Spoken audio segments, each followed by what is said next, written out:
The new arrival welcomes us with a twisted time. Directed by Peter Medic, written by Ron Finley, and shot by John R. Leonetti. Based on a story from The Haunt of Fear number 25, drawn by Graham Ingalls. Both the show and the comic have secrets to share with us. Let's take a look. A dilapidated, haunted mansion sits alone during a dark and stormy night. This house isn't haunted by the supernatural, but by the screams of a dying baby. What's so haunting about that? A car gets stuck in the mud outside. Edgar gets out. There's nothing he can do. He searches through the night for a place to stay until morning. A lightning flash reveals our haunted house. The house tries to warn Edgar, to keep him away from the horrors inside. The shutters clatter against the windows, bats are released from the crevices, and the house even drops rotting parts of its roof near Edgar as he approaches the porch. None of this scares him away. As frightening as the house seems, logically, there can't be anything too wrong with it. Radio child psychologist Dr. Alan Getz is in danger of losing his show due to poor ratings. Shock Jock Lothar is gunning for the doc's time slot. Alan has a regular caller, Nora, who seeks advice on how to raise her unruly toddler, Felicity. Behind the scenes, the Doctor's producer, Bonnie, finds out from Rona that their show has less time than they thought. After a brief outburst towards Nora, Alan makes a snap decision in an attempt to save his show. I'm going to originate good psychology from your home every day until little Felicity is a fully functioning little girl. We're making a house call. You can't do that, Getz.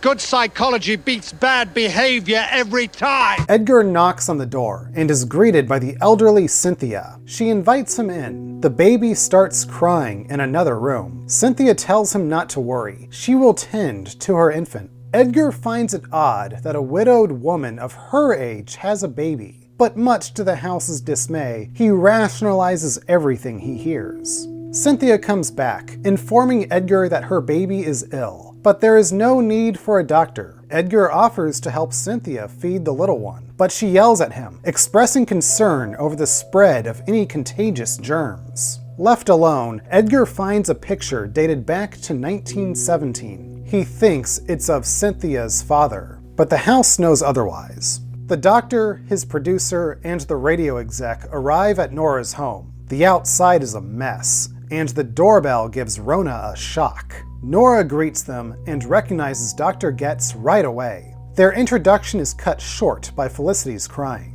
The doctor teaches Nora a new parenting technique to get her daughter to calm down. Repeat after me.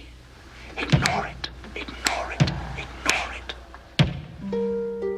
Ignore it. Ignore it. Ignore it. You see? Now she's learned that you won't always come when she calls. Once things have settled, Getz has a small debate about child psychologists with Nora. While looking around, Rona finds an old war photograph of Felicity's father. Nora says he will arrive home any day now. She thinks World War II is still going on. Nora goes to fetch some coffee for her guests and instructs them to stay put in the library. Alan and Rona argue over the prospects of doing a show from Nora's home. Rona doesn't believe somebody as old as Nora could have a child and wants to call the police. Bonnie thinks they should get a look at the kid before any decisions are made. Unaware of the masked child running around the house, they look for Felicity and find a hallway covered in grape bubblegum. When cleaning off her shoe, Rona sees Felicity zoom by. She follows the child, leaving Alan and Bonnie to their own search. Rona finds more than she bargained for in the attic. Edgar is tired. He is shown to his room where he sleeps, until the crying baby awakens him. The crying seems odd to him. It's too loud for such a small baby. The house knows Edgar is close to figuring out the truth. It wants him out of there before it's too late. But Edgar's curiosity gets the best of him. He has to see the baby. Edgar's door is locked. He kicks it open and searches for the baby's nursery, and trips over a large rag doll. He finds the baby's room and hears not only the anguished cries, but chains rattling. He opens the door. Alan and Bonnie have no luck entering through the electrified door to Felicity's bedroom. They finally notice that Rona is missing, as they hear another screech coming from Felicity. Bonnie is able to open the troubled child's door.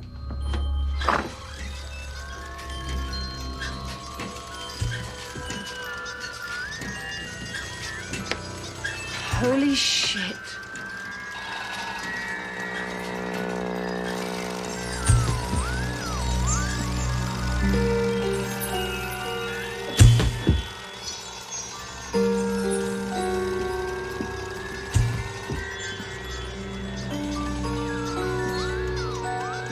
Things don't look good, and tape recordings of Nora's voice leave Alan to believe they are dealing with a fantasy child. Nora must be living a delusional double life. The unpleasant discoveries keep coming as Bonnie finds Rona's dead body. They have to get out, but the electro door shuts. They find another door, leading to an ominous upstairs. The elusive Felicity awaits Alan and Bonnie at the bottom of the stairs. She's playing games with the two, and has traps that make Home Alone look like amateur hour.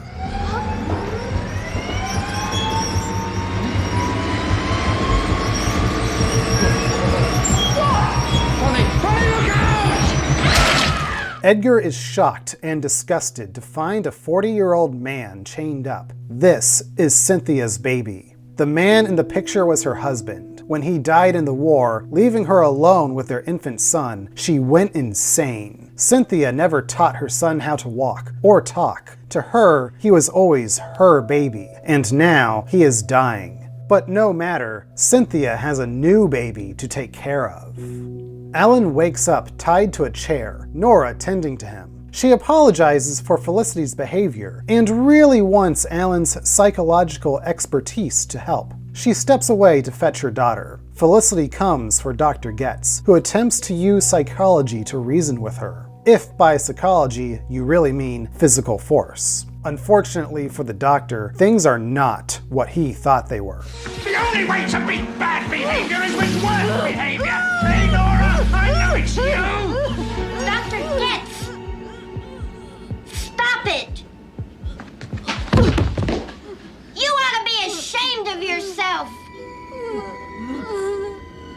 Oh, come to Mommy, darling.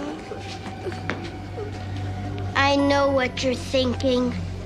I spoiled her to death, and I suppose you're right.